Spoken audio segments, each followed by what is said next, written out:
Good afternoon, everyone. Thank you ever so much for joining this conversation with the management of Keywords, Jon Hauck, CFO, and we also have the new CEO, Bertrand, on the call as well. Guys, thank you very much indeed for your time today and for joining the call. Bertrand, as discussed, maybe it would just be good to initially talk about your background prior to joining Keywords.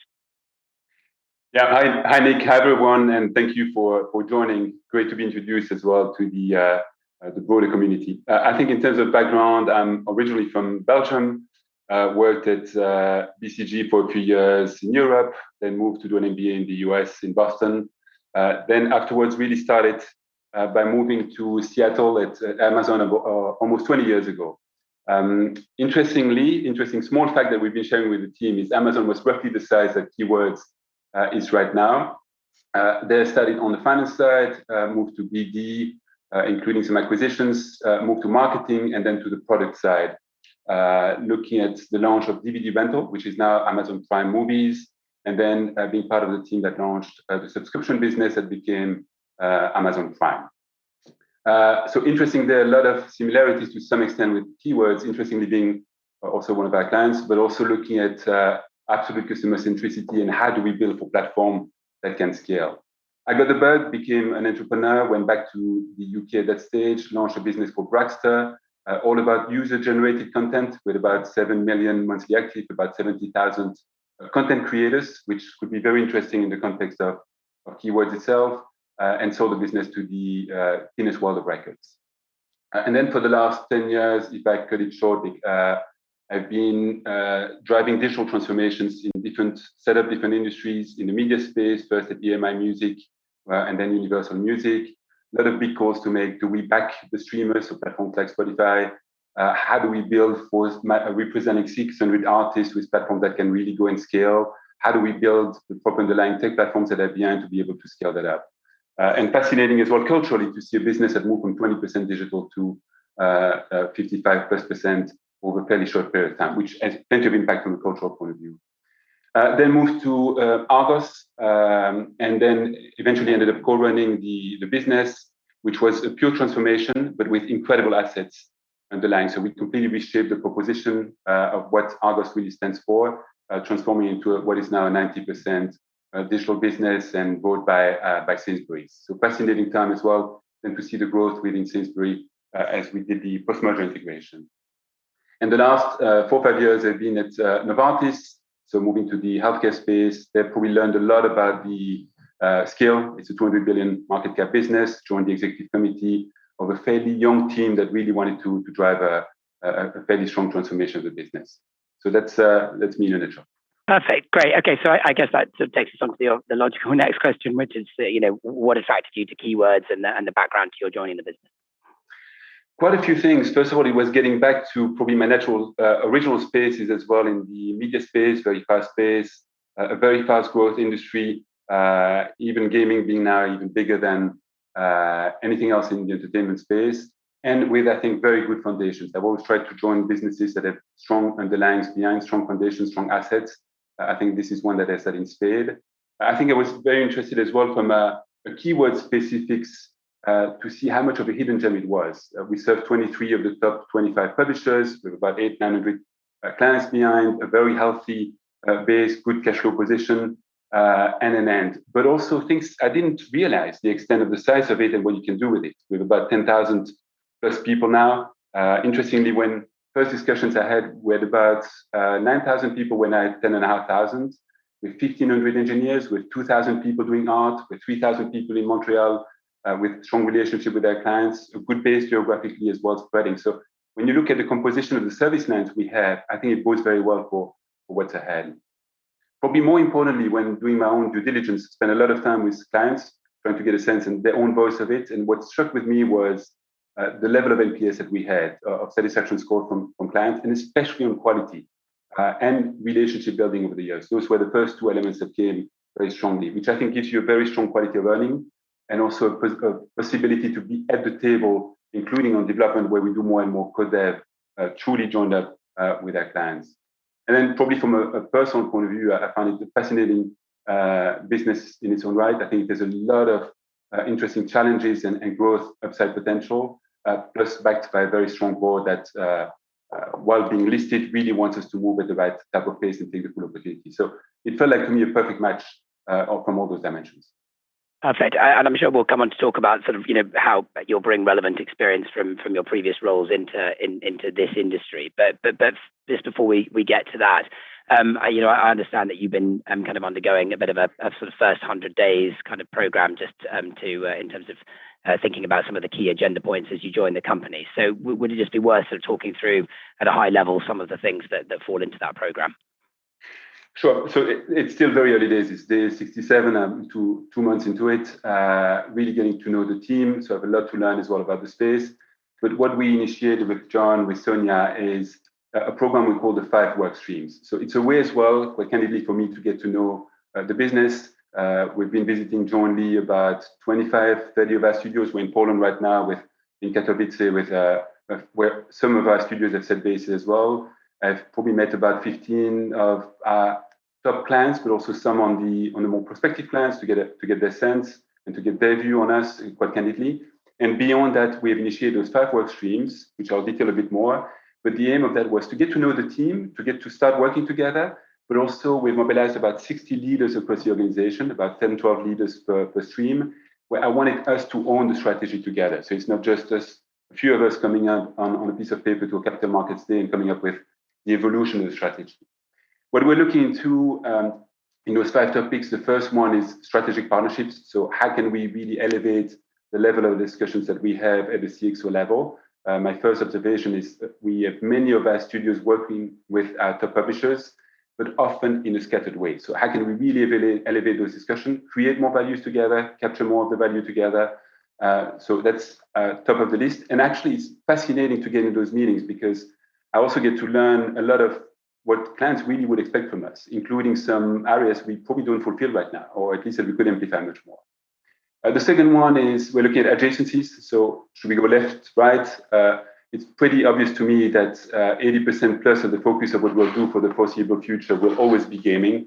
I think that's our DNA, that's our strengths, that's where we sit. But when you look at M&E, movie and entertainment is a natural adjacency. I'm not saying we'll go there as such, but it's actually interesting to see how much we already do there. In our marketing service lines, we do a lot for it. In some of it, we do a lot for customers. You get Amazon getting into coming both ways from a game dev point of view and movie and entertainment, likewise for Netflix and others. So we'd be remiss not to look at that properly, especially as it's grounded into game engine capabilities and a lot of the capabilities we have. We're looking at live ops, how much we do a lot of it, but how much should we amplify that more? We're looking at e-learning, should we not? How does the space really develop? What does Metaverse really mean for us? I'm sure we'll come back to that, but it's something by which I'm naturally intrigued and certainly excited. But of course, we need to prove the case and to demonstrate what we can do there. Thirdly, probably no surprise from my background, but we're looking at the tech agenda quite strongly.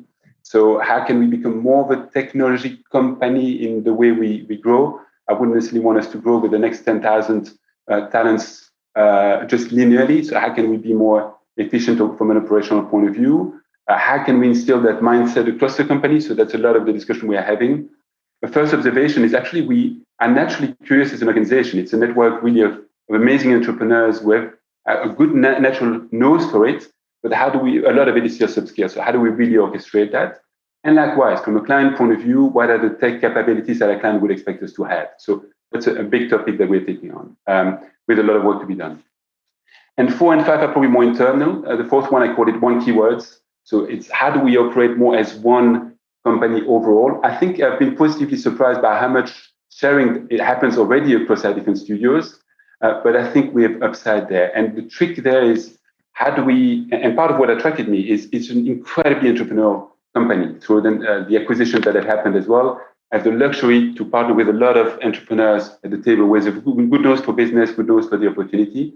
So my absolute priority is how do we absolutely preserve that? But at the same time, how do we build the right spine so that we can keep growing quite naturally to the next level as well together, plus make advantage of the multi-skills that we have.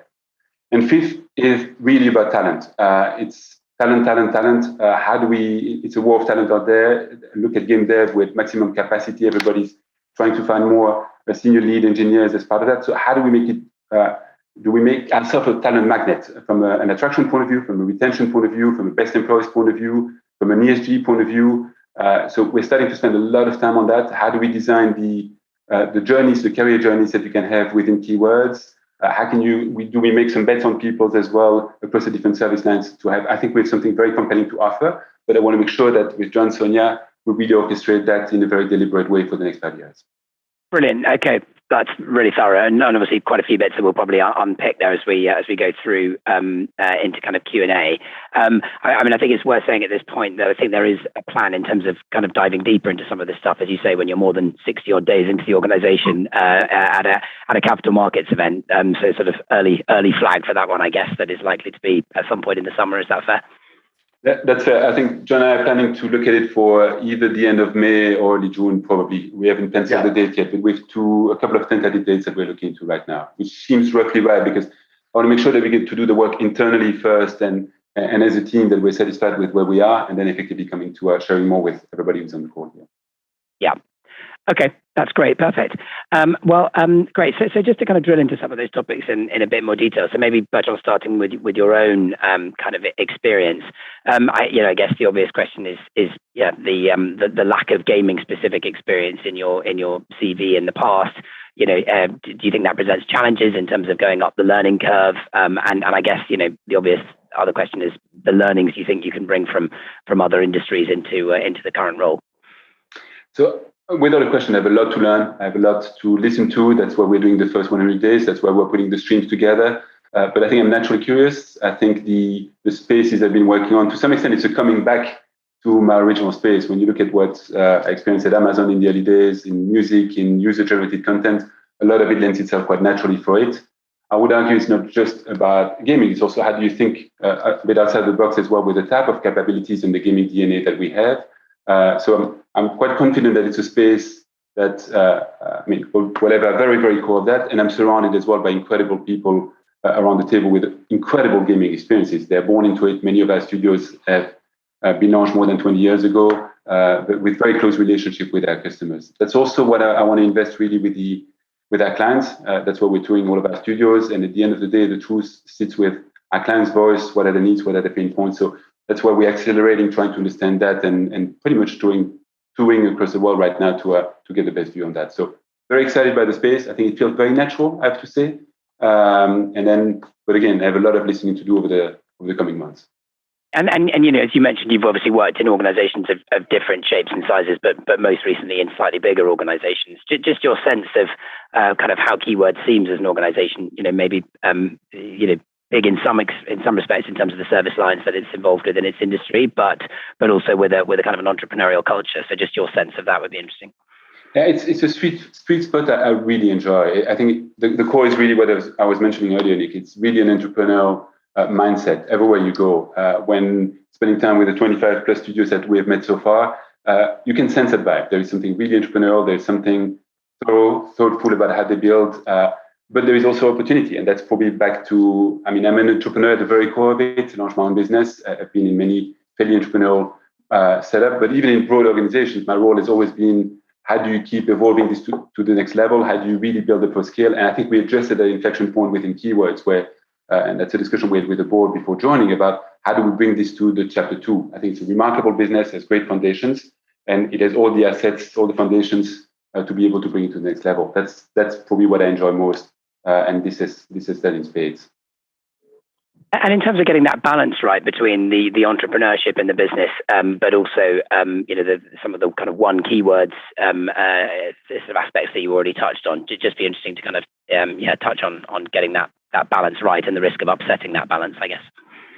So I would probably are we separating the logic depending a bit on the service lines we have as well. If I separate, or overly simplifying, but take on the post-production side, for example, it's probably less about the individual studios as such, taking player support, taking QA, we are right now taking LQA, taking localizations to some extent. There, I want to make sure that we're an operational machine. We're very efficient.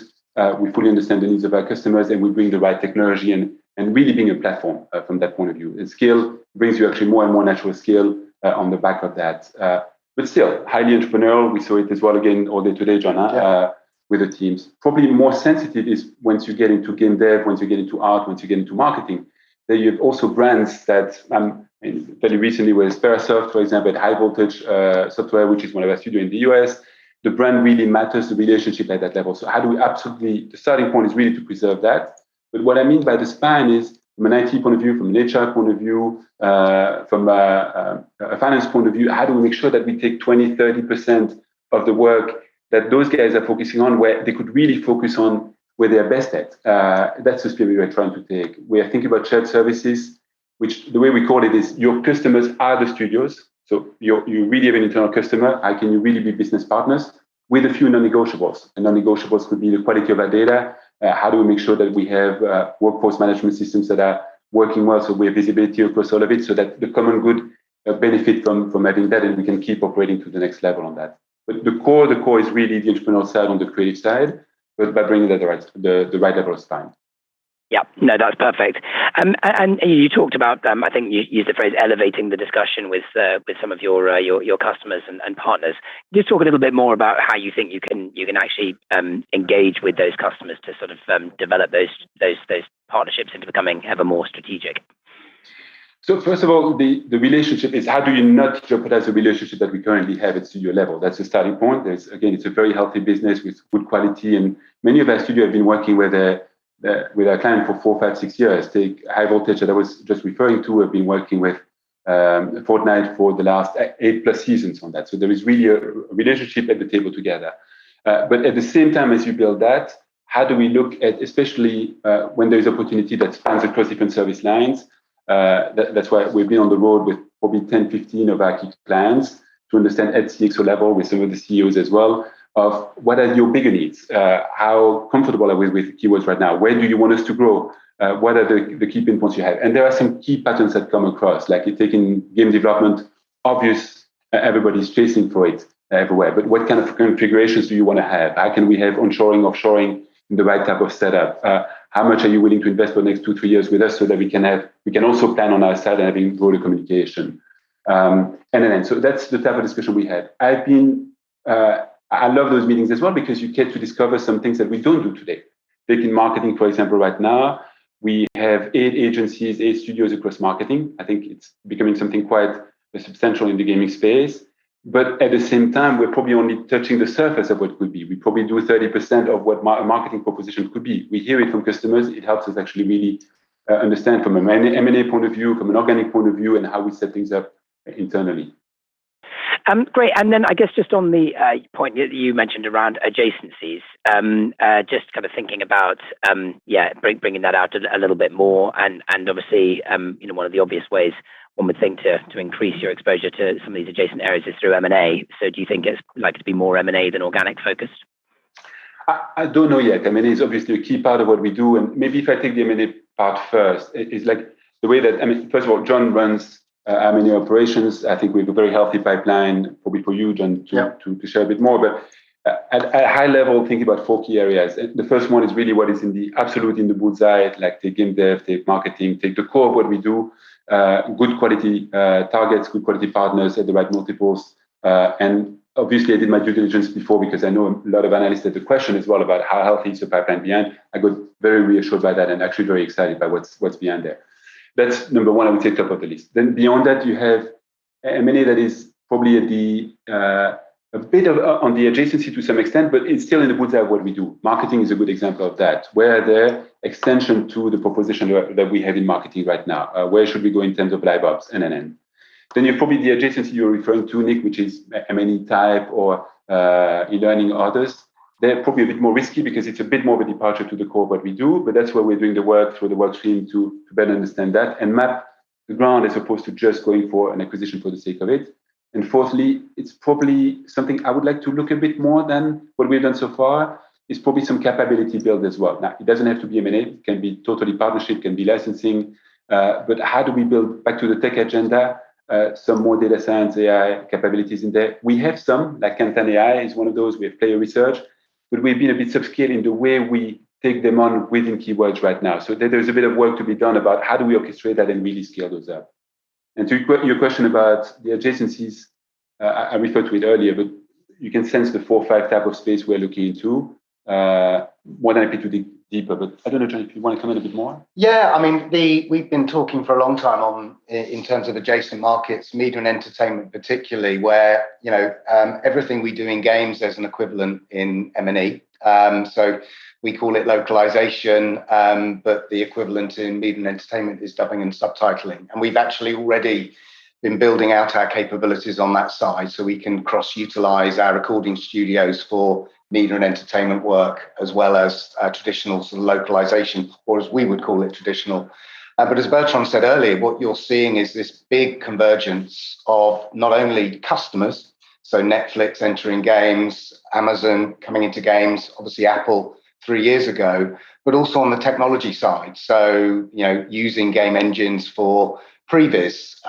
We actually have done some virtual production work in a couple of our marketing studios, where you're using game engines to render the background, and the actors come in the studio and record in front of game engine background. So I think you're seeing this convergence, and it feels like Keywords is very well placed to exploit what feels like a growing area going forward.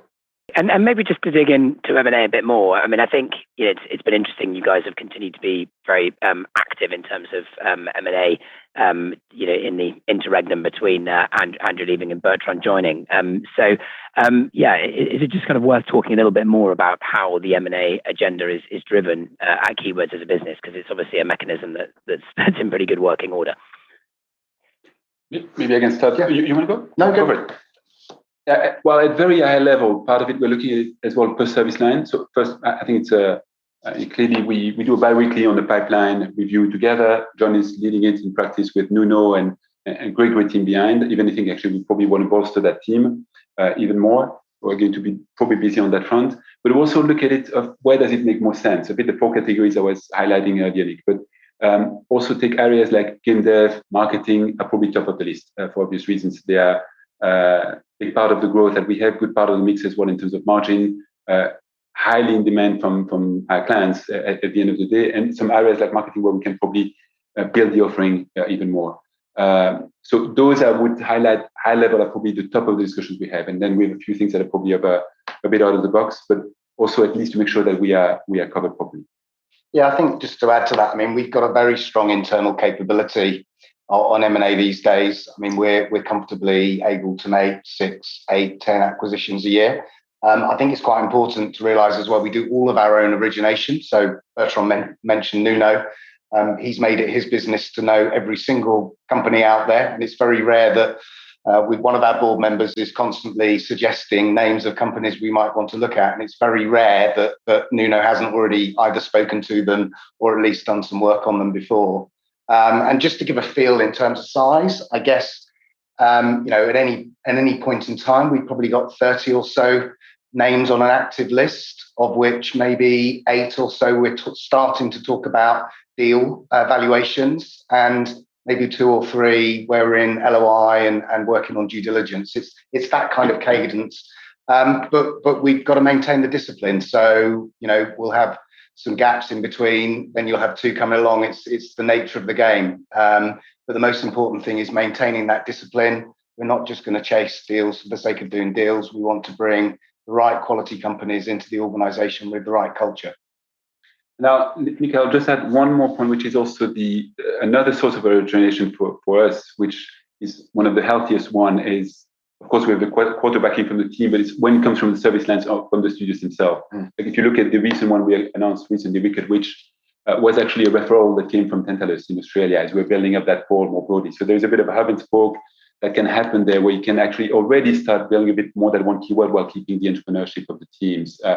Take the one that we announced on the marketing side with Waste Creative, interestingly came from both our service line leaders on the player support side and on marketing once we get into community management, social media management. So very interesting as well, because then you really have champions inside who take it on very, very quickly. And maybe that sort of helps to answer the question I was going to ask, but you talk about discipline on M&A, and obviously, we've discussed the fact that M&A has continued to happen before you arrived, Bertrand. So, the question I had in was sort of, who is it that says no to an acquisition, at Keywords, just to sort of understand that kind of chain of command? It's generally a team effort. I mean, Nuno and I tend to sort of get involved in the early stage discussions. and working with the service line leader, you get a pretty clear sense as to whether or not a company is one that you want to bring into the business. And, of the 30, Nuno and I've got 10 that we're really keen to do because they just hit the sweet spot.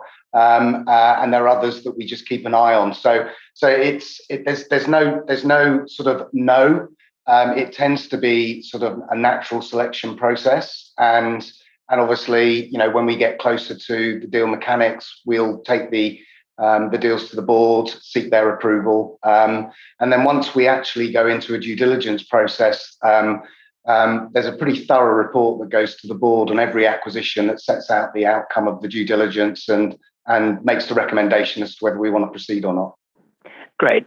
And you mentioned to me before, Jon, that, such as Keywords' position in the market now, that, any asset that's for sale, they're likely to think of Keywords as a sort of potential acquirer of choice.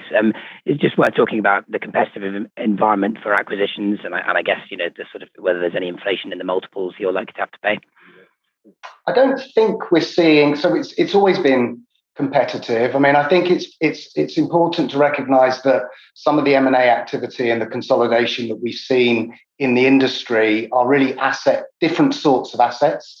Those tend to be IP-driven acquisitions, whereas we're very much focused on the work for hire side of the market. So we don't tend to be competing with the publishers for assets. So that helps a lot. Obviously, the industry is performing very healthily, and so it's probably a good seller's market. I think if you wind back to sort of 2 years ago when we were in the teeth of COVID, I think some sellers were very comforted about the prospect of coming into Keywords. It felt like a much safer place to be. I suspect they're all feeling a little bit more confident these days. But we're not seeing that translate into massive upward pressure on pricing at the moment. I think it's inevitable that prices might start to drift upwards, but our sweet spot historically has been 5 to 7 times EBITDA. I could see a world where it may become 6 to 8, but not dramatic increases in pricing. And probably no surprise to you, Nick, but we're also looking for obviously cultural fit, which is critical to us, back to the entrepreneurship and culture we want to preserve. I think it's something unique. You only really get to appreciate from the inside, but it's really something unique to us. And also post-acquisition. So what happens in the first 6 months? How do we make sure that we take some of the pinpoints away from the team? One thing that struck me when joining was to see how much of an uplift you often had actually from some of the acquisitions, almost in the first few months, certainly the first couple of years of an acquisition. We've seen it again and again. Yeah. And part of it is because of the usability, the usage that you can have of the talent that we have in the acquiry. Often has reached a certain plateau. There was only as much finance and backbone that you could really have. We can offer that. So that's the key piece that we're trying to focus on the first 6 months post-acquisition. But also because you have some studios who would be at 60% capacity for 3-4 months, then would be at 150 capacity for 3-4 months afterwards. Of course, you can use that much more wisely within a keyword environment. So I think it makes it a very strong, compelling proposition as well. We're also looking at it as the targets as our customers to some extent. So how do we get them inside properly? How do we respect the entrepreneurship? How do we take some of the pain points away? And how do we make a very strong showcase for the teams as well to showcase like, look, you can be part of a much bigger family here and you see the upside very rapidly. I think that's really important. We built up, I think, not only a reputation as being an acquirer, but actually a reputation as being a good acquirer, and that's really important. And what's very helpful, we always recommend or ask any target to talk to people that have sold their business to us in the past, and they're actually our main advocates. And it's really helpful as an entrepreneur that's selling their business to speak to someone that's been through that process. They're encouraged to be as transparent as they can be, and that can be very reassuring actually to a seller. That's perfect. And you touched on it, Jon, in your answer before about the industry consolidation we've seen. Obviously, some large scale consolidation at the publisher end. Just any comment around whether you think that presents more of an opportunity or a threat for you guys? Well, we work, I'm coming back a bit, we work with 23 of those top 25 publishers. It's interesting, a lot of the relationship right now are actually mostly at studio level. So I think some of our clients have 20 to 30 studios as such. Many of our studios have the relationship directly at that level. You can sense we want to keep elevating that. We want to have more strategic partnerships. So short term, I don't think it changes much. But overall, I'm quite enthused by what is happening in the space. It showcases that there is a natural attraction to the space. Look at what happened in the last months alone. But at the same time, it gives us a stronger chance to really build a strategic relationship. I reached out, a few of us reached out straight away to the different parties that you can probably imagine. And there is a real appetite there. And there is actually much more to be done together. So having a partner at the table that can have meaningful scale to help is something that is being seen as a positive. So I view that as a net positive, knowing that it's interesting that in the short term, the relationship are more at local level. I was going to say, but the industry is quite fragmented. And if you look at a big publisher, it's quite fragmented internally. I mean, I've been here 2.5 years and I can't think of any time when someone's acquired somebody and we got an email saying, oh no, we're probably going to lose the testing relationship. It just hasn't come up. Activision itself is made up of Activision, Blizzard and King, for example. And we work for all three of those brands within the Activision Blizzard network. So as Bertrand said, net, we would probably see this as a positive step for us.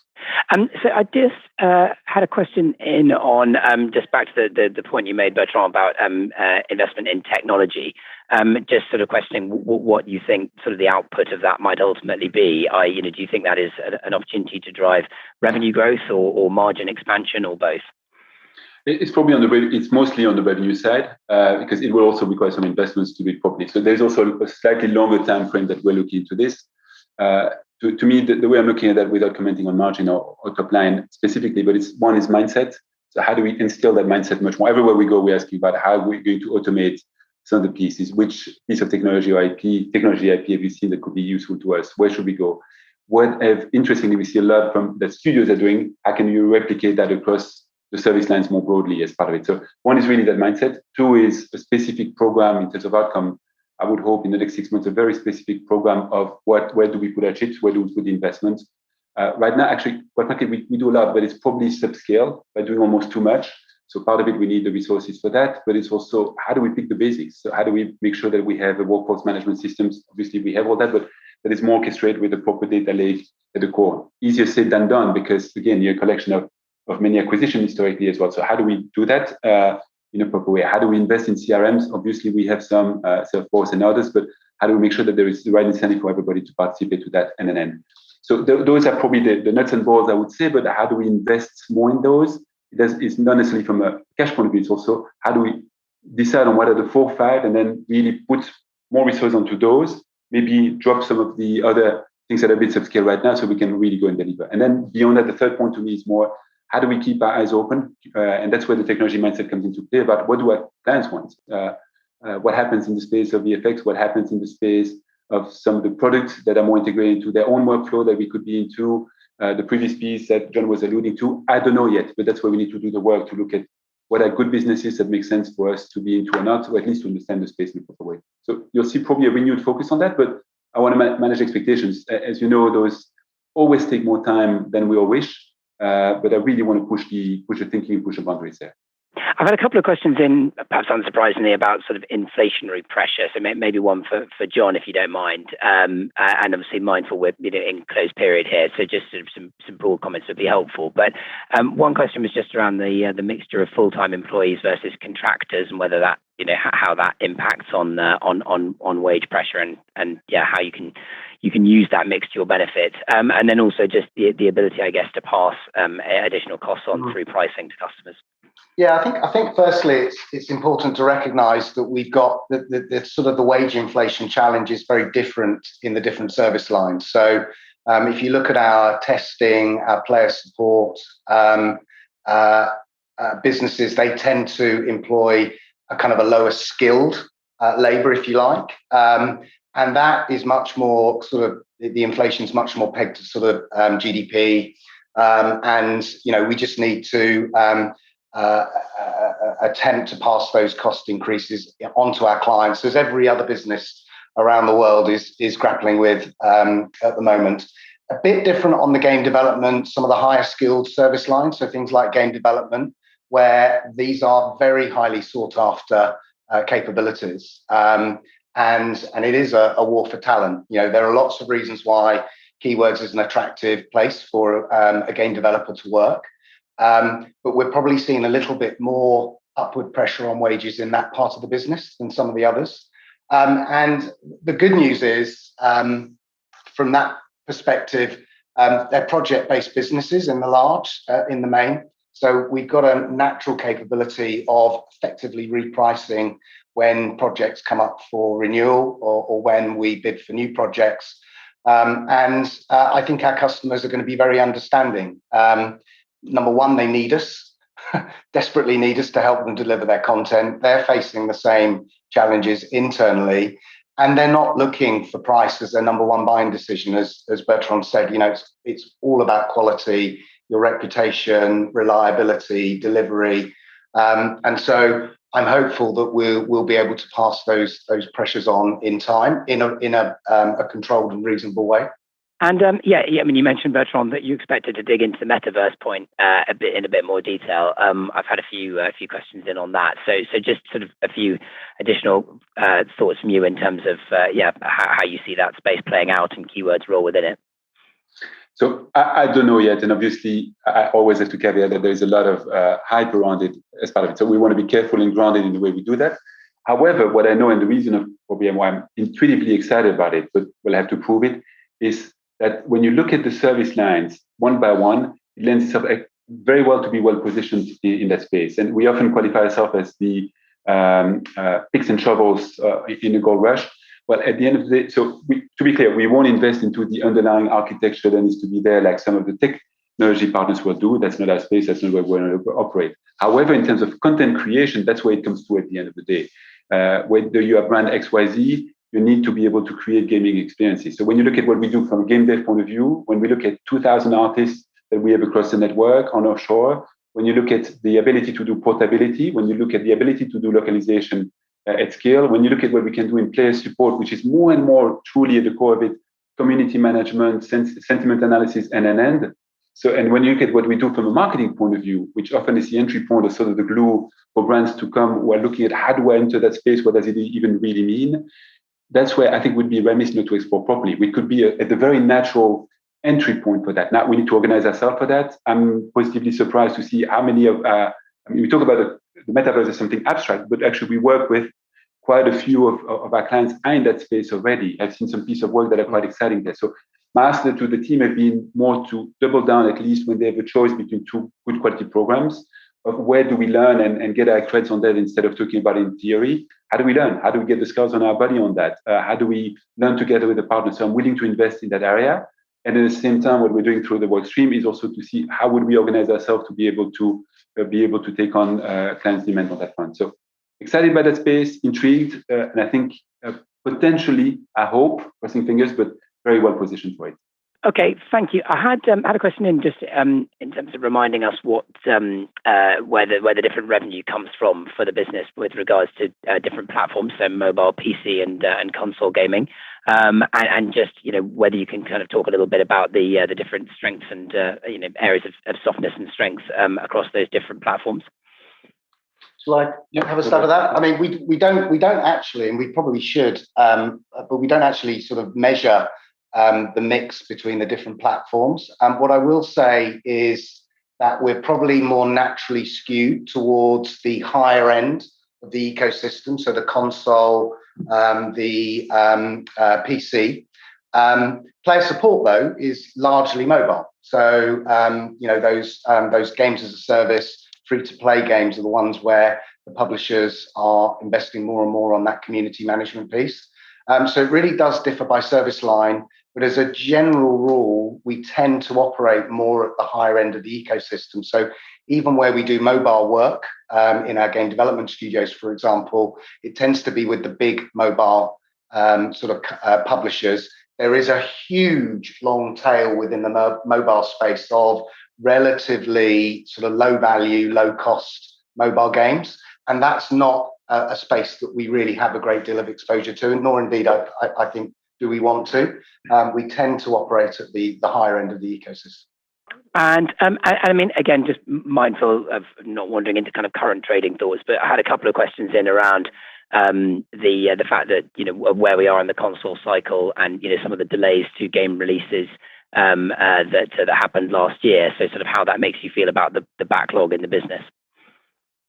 that one for me as well? So So it's been a really interesting couple of years. I mean, if you look back 2020, was obviously very challenging from a content production perspective. I mean, we still did pretty well, but you can imagine how well we might have performed had we not had some of those constraints.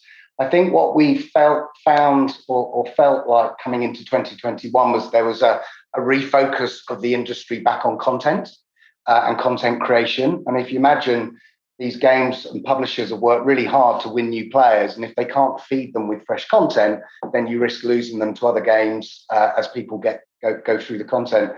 As a result of that, we've been super busy in our game dev, art, those sort of content creation service lines. And actually, our post-production services have been a little bit quieter. We said at the half year that those were a little quieter than we would normally expect to see them. 2022 is shaping up to be a pretty decent demand backdrop. I think it's looking like it's going to be a fairly busy year for content release. So I've heard some of the commentators talk about congestion when it comes to getting games out. So that should be a decent demand backdrop for those post-production service lines. So things like testing, but we tend to do most of that work towards the end of the game development cycle, towards launch. Obviously, localization is something that happens towards the end of that service line.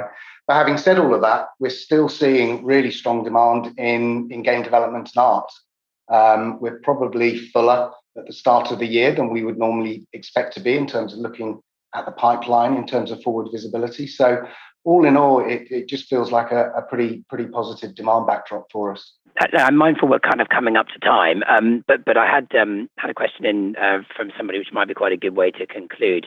Just asking about total addressable market, Bertrand, and sort of with that in mind. I mean, I'm always mindful that Andrew used to talk about the business as having a kind of €1 billion of revenue potential. I guess with the time you're coming in, your feeling might be that it could be even bigger than that. I guess this will draw together some of the things we've already talked about in terms of adjacencies, but just might be quite a useful way to conclude the call.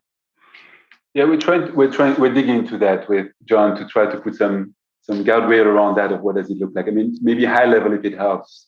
It's very high level, but it's 170 billion market overall. Probably our market, our space itself is probably 30 billion. The one that is going naturally to the outsourcing, knowing that I'll put a big caveat to that. I want to try to think about it less and less as an outsourcer, but truly as a partner at the table. Look at the world doesn't really appreciate that, and I see many customers don't fully see what we're doing in terms of code dev, even if the studios are already doing it. They're really at the table together. But I would say in the 30 billion, you get actually probably 7-8 billion basically that is in there. We do 500 million of that. So, and we're probably one of the largest players. So it gives you a sense of the excitement. That's also the reason why, to make it full circle, why I was excited to join that space. I think we are only at the beginning of chapter 2 of this story. While we have, once you have good fundamentals in terms of good quality, good reputation with clients as well, which actually we need to keep working on and keep earning every day. But it's a pretty good place to be, and a good healthy pipeline, both organically and from an M&A point of view. So I won't venture into putting a number now. We'll keep that for probably capital markets days as such to scope that better. But it is meaningful. Perfect. Good. But I think that's a good place to conclude, and we're bang on the 3/4 of an hour mark. So, guys, unless there was any concluding remarks or anything you think glaringly that we missed, I think we'll draw the call to a close there. No, thank you, Nick, and thanks to all of you as well joining in. It's like a lot to learn, but fascinating space, and looking forward to seeing you at the latest at Capital Markets Day and for year end in end of March. Brilliant. Thanks everyone for your time.